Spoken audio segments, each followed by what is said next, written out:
오늘 성경 말씀은 에베소서 1장 15절에서 19절입니다. 사람들은 이 세상에서 자기에게 필요한 것들이 있으면 그것을 배우고 알고자 열심을 냅니다. 어릴 때는 자신이 알고 싶어 하는 것들을 부모님께 귀찮을 정도로 물어보면서 배워갑니다. 그리고 좀 더 크면 학교에 다니면서 세상적인 지식을 배웁니다. 학교를 졸업한다고 해서 배움의 길이 끝나는 것이 아닙니다. 직장에 들어가면 그 직장에서 필요한 것들을 배우게 됩니다. 그리고 각종 매체를 통해서 자신에게 필요한 정보를 배우면서 살아갑니다. 그런데 기독교인들은 세상의 어떤 사람들보다 배우기에 힘써야 할 사람들입니다.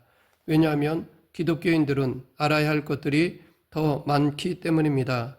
우리가 믿음 생활을 제대로 하기 위해서는 이 세상의 물질적인 세계뿐만 아니라 영적인 세계에 대해서도 배워야 하기 때문입니다. 우리가 예수 그리스도를 믿는다고 할 때 그것은 영적인 세계의 입문과도 같습니다. 예수님을 믿기 전에는 이 세상을 육신의 눈과 감각으로 바라보았는데 예수 그리스도를 믿음으로 이제 영적인 세계가 있음을 알고 영적인 시각으로 세상을 바라보고 해석하기 시작하기 때문입니다. 세상적으로 아는 것이 아무리 많다 할지라도 세상적인 지식을 가지고는 믿음 생활을 제대로 할 수 없습니다. 믿음의 영역으로 들어오게 되면 영적인 삶을 어떻게 살아야 하는지를 배워야 합니다. 에베소 교회를 향한 사도 바울의 관심도 그것이었습니다. 에베소 교인들이 예수님을 믿는다고 하지만 그들에게 있어서는 아직도 알아야 할 것들이 많이 있었습니다. 에베소 교회는 사도 바울이 3차 전도 여행 때 3년을 머물면서 사역했던 곳입니다. 에베소서는 사도 바울이 로마 감옥에 갇혀 있을 때 쓴 편지인데 이 편지를 쓸 때 에베소 교인들로 인해서 감사할 내용이 많았습니다. 에베소 교회는 좋은 소문을 가지고 있었습니다. 오늘 본문 15절 주 예수 안에서 너희 믿음과 모든 성도를 향한 사랑을 나도 듣고 그동안 그렇게 수고했던 교회가 바른 믿음을 가지고 있었고 성도들도 사랑 안에서 잘 있다고 하니 그것만큼 감사한 것이 없었던 것입니다. 에베소 교인들은 하늘을 향해서는 주를 믿는 믿음이 있었고 수평적으로는 성도를 향한 사랑이 있었습니다. 에베소 교인들은 예수님의 제자로서 예수님의 말씀을 잘 실천하면서 살고 있었습니다. 그런데 사도 바울은 에베소 교인들에게 자신이 그들을 위해서 기도하는 것을 말하고 있습니다. 이렇게 기도하는 이유는 그들이 믿음 생활을 할 때 더 알아야 할 것들이 있었기 때문입니다. 오늘 본문을 통해서 우리가 믿음 생활을 하면서 무엇을 더 알기를 힘써야 하는지에 대해 알아보겠습니다. 먼저 우리는 믿음 생활을 하면서 하나님을 더 알기 위해서 힘써야 합니다. 사도 바울은 에베소 교인들이 하나님을 더 알기를 위해서 기도하였습니다. 그렇다고 에베소 교인들이 하나님을 전혀 알지 못했던 것이 아닙니다. 사도 바울이 3년 동안 에베소 교회에 머물면서 그들을 가르쳤기에 그들이 하나님에 대해서 모를 리가 없었을 것입니다. 그러하기에 여기서 사도 바울이 말하는 하나님에 대한 지식은 사람의 지식과 지혜에 근거한 것이 아닙니다. 사람이 가진 지식과 지혜를 가지고 하나님을 알아가는 것은 한계가 있습니다. 하나님께서 주시는 지혜와 계시의 영이 임할 때 하나님을 더 알 수 있습니다. 사도 바울은 에베소 교인들이 하나님을 더 알기를 위해서 기도하는데 이때 그는 지식이라는 뜻의 에피그노시스라는 단어를 썼습니다. 이 단어는 위에서라는 뜻의 에피와 알다라는 뜻의 명사인 그노시스의 복합어입니다. 즉 하늘로부터 오는 알는 뜻합니다.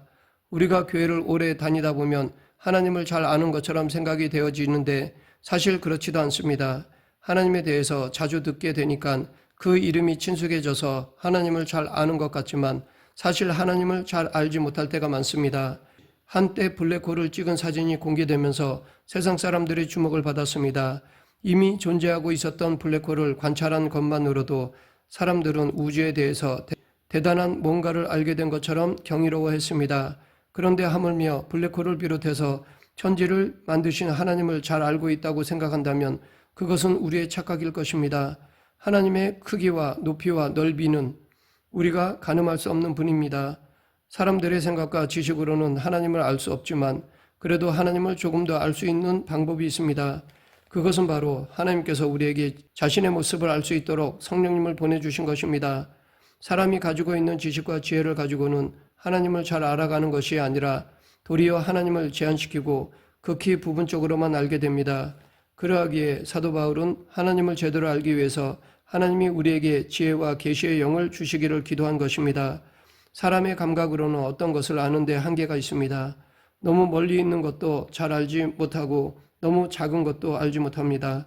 그래서 작은 것을 볼 때는 현미경을 통해서 보아야 하고 멀리 있는 것은 만원경을 도구로 해서 보아야 합니다. 현미경이 있기 전에는 너무 작아 눈으로 볼 수 없는 것들에 대해서 존재하지 않은 것처럼 여겼었고 만원경이 있기 전에는 너무 멀어서 볼 수 없는 것들이 존재하지 않은 것처럼 여겼습니다. 사람들은 하나님이 눈에 보이지 않는다고 해서 그분이 존재하지 않는다고 여기기 쉽습니다. 그런데 하나님을 제대로 알기에 필요한 것은 하나님이 주시는 지혜와 계시의 영입니다. 즉 하나님께서는 우리에게 성령님을 보내주시어 우리로 영적인 감각을 깨워주셔서 영이신 하나님을 더 잘 알 수 있게 해주십니다. 또한 우리가 하나님을 더 잘 알기 위해서는 하나님을 경외하는 삶을 살아야 합니다. 사람들은 하나님이 어떠한 분이라는 것을 성경을 통해 설교를 통해 읽고 들어서 어느 정도 알고 있습니다.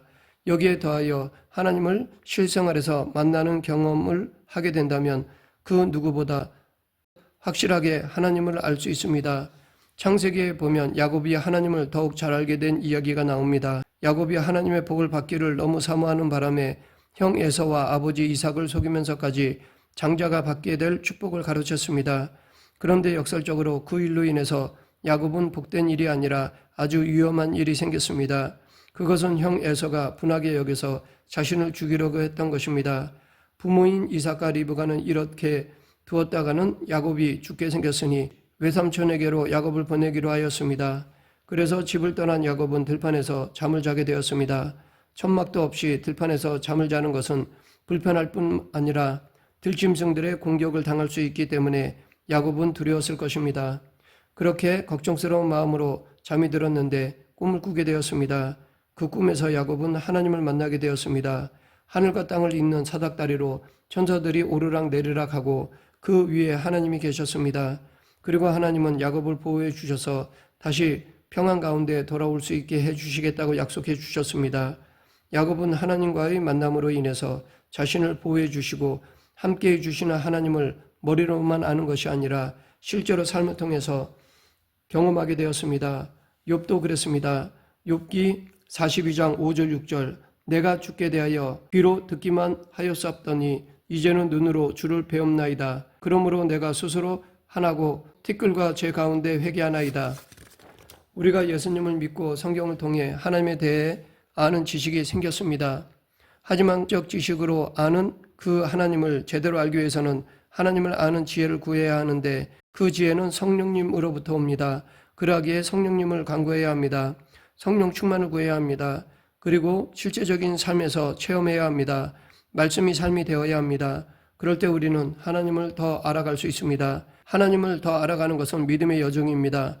성경이나 다른 사람에게서 하나님이 어떤 분이라는 것을 들음으로 아는 것을 넘어서 자기 삶에서 하나님의 말씀을 따르고 그 말씀대로 이루어짐을 체험하는 것이 신앙생활입니다. 이런 체험을 통해 더더욱 하나님을 알아가고 하나님에 대한 믿음이 자라가는 것입니다. 하나님은 우리에게 당신을 더욱 드러내시고 싶어 하십니다. 우리가 인간적인 생각에 머무르지 않고 지혜의 영, 계시의 영이신 성령님을 구하기를 원하십니다. 성령님이 우리 안에 충만히 임할 때 하나님을 더 알게 됩니다. 여기에 더하여 삶으로 체험해야 합니다. 계속해서 우리가 알아야 할 것은 하나님의 부르심의 소망이 무엇인지를 알고자 간구해야 합니다. 모든 부르심에는 그 이유가 있습니다. 즉 하나님께서 우리를 그리스도인으로 부르심에는 이유가 있습니다. 우리 모두가 함께 모여서 예배드리는 것은 우연이 아닙니다. 이렇게 예배드리면은 하나님의 부르심이 있고 그 부르심에는 목적이 있습니다. 그러면 하나님의 부르심의 목적을 우리는 언제 알 수 있을까요? 그것은 하나님께서 우리의 마음의 눈을 밝히실 때 가능합니다.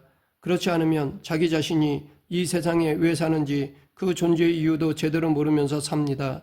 그로 인해 어떤 이들은 인생을 허비하기도 합니다.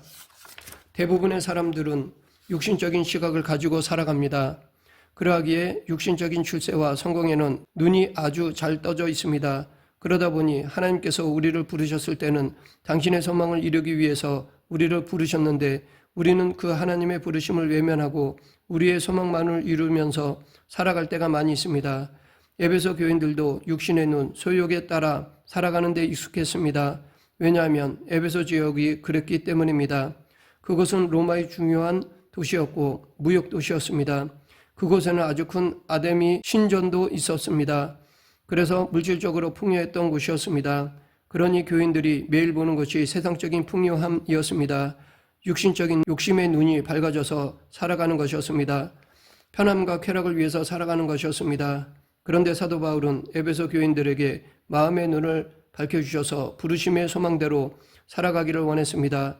즉 그들이 하나님이 부르신 목적을 따라 살아가기를 원했습니다. 이것은 사도 바울이 경험한 바입니다.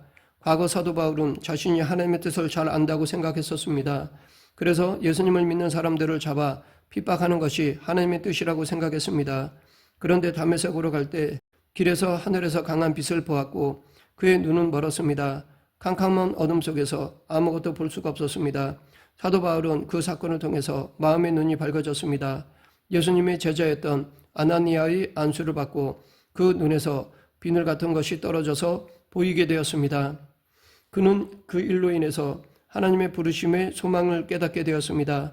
하나님은 자신으로 하여금 교회를 핍박하는 것이 아니라 예수 그리스도를 증언하도록 무엇보다도 이방인들의 사도로 세워주신 것을 알게 되었습니다. 전에는 자신의 뜻을 하나님의 뜻이라고 착각하면서 살았는데 이제는 하나님의 부르심의 소망을 가지게 된 것입니다. 그 이후 사도 바울은 자신뿐만 아니라 모든 사람들이 부르심의 소망 가운데 살 것을 권하였습니다. 사람들마다 하나님의 부르심에 합당하게 살아야 함을 전하였습니다. 하나님의 부르심을 깨닫고 우리가 살아갈 때 우리가 하는 일이 하나님께서 맡겨주신 하나님의 일을 깨닫게 됩니다. 마음의 눈이 밝아져서 하나님의 부르심의 소망에 관심을 두는 사람들은 우리가 있는 곳이 우연이라고 여기지 않습니다. 하나님께서 부르셔서 지금 현재의 자리에 있음을 믿습니다.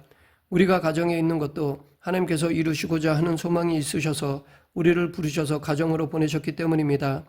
우리를 교회로, 직장으로, 이 사회로 보내신 것도 그곳에서 하나님께서 이루고자 하시는 소망이 있기 때문입니다. 우리는 우리가 속해 있는 그 자리에서 하나님께서 그곳에 왜 불러주셨는지를 깨닫는 지혜가 있어야 합니다. 우리가 속해 있는 곳이 하나님께서 부르신 곳임을 깨닫게 되면 하나님이 원하시는 뜻대로 행하게 되고 결국 우리가 하는 일들이 사람의 욕망을 이루는 사람의 일이 아니라 하나님의 부르심에 따라 행하는 하나님의 일, 즉 천직이 되는 것입니다. 말씀을 맺겠습니다. 우리는 평생도록 하나님을 알아가는 과정 속에 있습니다. 하나님을 제대로 알기 위해서는 근본적으로 하나님께서 주시는 지혜와 계시의 영을 통해서 가능합니다. 그때 내 일상적인 삶 속에서 하나님이 함께 계시고 성경에서 역사하신 하나님이 바로 나의 삶 속에도 역사하심을 깨닫게 됩니다. 또한 우리는 하나님의 부르심의 소망을 알고 살아가기를 위해서 기도해야 합니다. 우리가 지금 처한 상황을 하나님께서 부르신 곳이라고 믿고 그곳에서 무엇을 하기를 원하시는지를 구하며 살아가야 할 것입니다. 우리 모두 세상의 어떠한 지식보다 하나님을 아는 지식이 더 풍요하기를, 또한 하나님께서 부르신 그 소망을 잘 감당함으로 하나님께 귀하게 쓰임받는 성도가 되길 간절히 축원합니다. 기도하겠습니다. 사랑과 은혜가 풍성하신 하나님 아버지, 저희들에게 성령 충만을 주시고 삶으로 하나님을 더 알아가게 하여 주시옵소서. 예수님 이름으로 기도드립니다. 아멘.